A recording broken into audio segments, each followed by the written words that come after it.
So guys, Peter Obi has taken his time to school Tinubu on how to attract investors.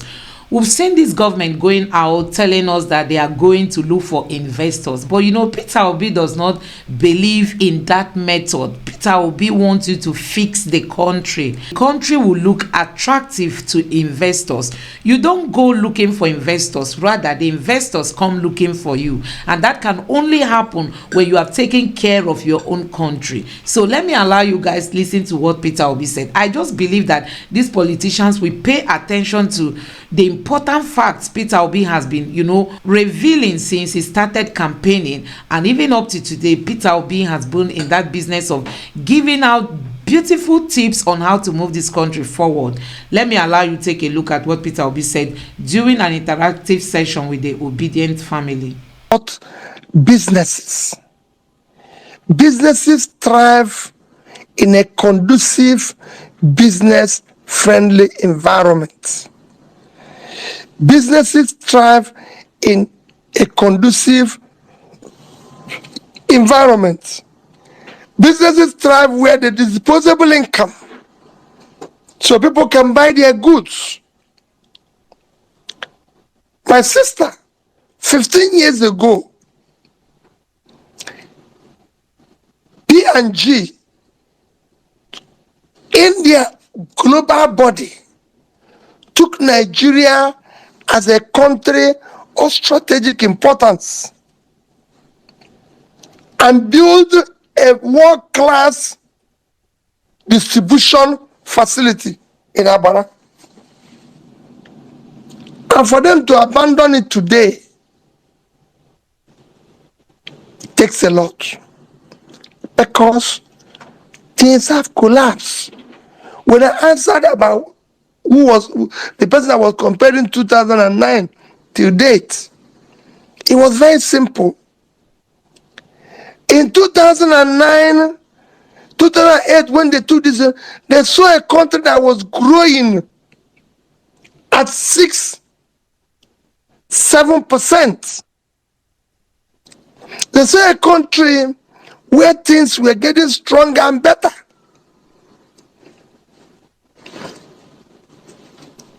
Our debts were low. There were disposable income. The people who were able to buy items today, from studies, I even read one for less than 2 million Nigerians can afford to purchase items of $10 every day. A country of 200 million people, only 1% can spend that amount. You saw, it's not only them, you saw a lot of companies, leaving. ShorturL left Nigeria and their profit increased. And they will tell you they're very happy that they left, because they saw demand going down. Only few Nigerians now have disposable income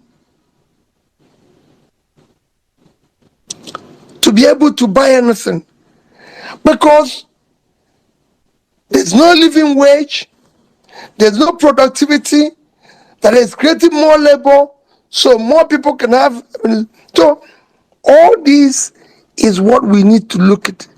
How do we start turning around the economy by making it more productive?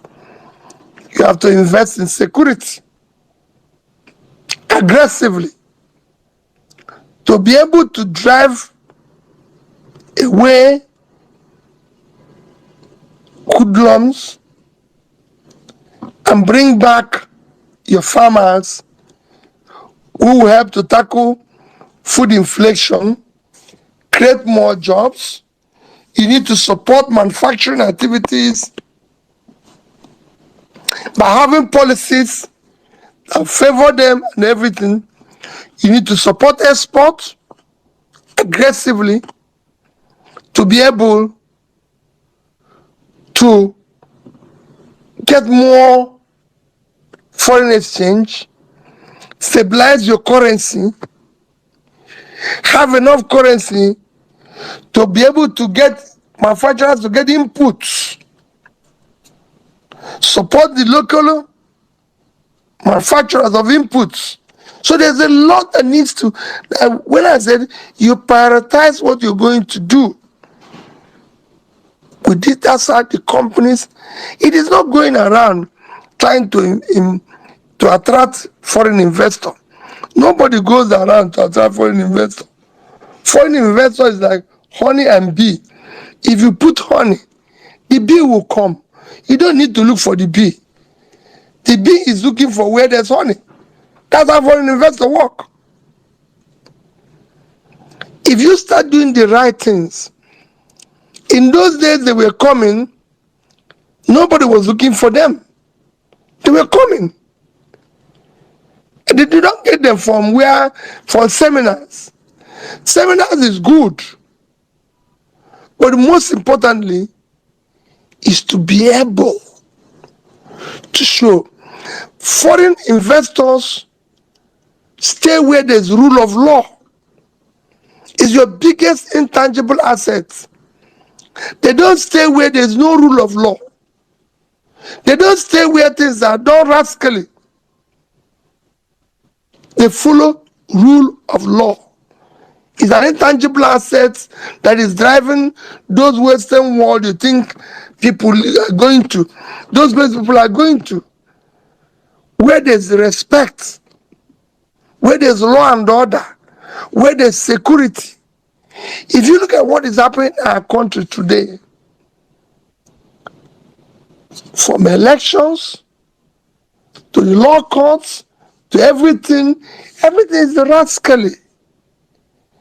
And nobody stays when he sees things in such circumstance or environment, because you don't know how it is going to affect you. So guys, in case you don't know, Tinubu and Shettima were named as the most traveled president, after they spent 100 days in office. As in, no other Nigerian president has traveled the number of times they traveled in the first 100 days in office. I mean, that is just an award winning, for them. I mean, that is like breaking a Guinness record. These people, they've just been using the little resources Nigeria has in the name of traveling to go look for investors. You've not fixed your house. You've not looked at your judiciary. Look at the mess that is going on, in the judiciary. I mean, the kind of judgment, the kind of ruling that we are seeing. Yesterday, we talked about, an ex parte. I mean, a ruling, a judgment that was to be delivered even before a case was to be filed before the judge. A judgment was already written, waiting for the case to come. That is the kind of judiciary we have. And one keeps asking, is there any sensible investors that want to invest in such an environment like ours? So this government is not paying attention to critical things. They don't want to reduce unemployment. They don't want to reduce insecurity. They don't want to reduce some of the mess we have today in Nigeria. They are just after traveling to countries, spending the little money we have. The president of Gambia has told his cabinet that no traveling, no foreign trip, as in nobody is going anywhere. It might shock you to even know that they did not attend the climate change conference that was recently held in Dubai, because they wanted to reduce the wastages in their government. And in Nigeria, we saw our government packing even people that were so irrelevant, for that occasion, paying for them and taking them to Dubai. And we ended up hearing that possibly they went there for shopping and they saw it as an opportunity for them to go out. So this is just what Peter Obi is saying, and we cannot but agree with Peter Obi that you have to fix the country. You have to make it attractive for investors to come in, and you see investors, naturally, organically, just rushing to Nigeria to invest their money in our country. So we've seen it. Peter Obi has equally shown to be an example. You saw during the campaign, Nigerians fell in love with him, even though he told us he does not give shishi, he does not give penny, but Nigerians were willing to spend on his behalf because they look at his personality, they look at his character, look at his history, look at everything about Peter Obi. You get to know that this is somebody Nigerians should associate with. But our politicians don't care. Let me know what you think about all this in the comment section below. Thank you.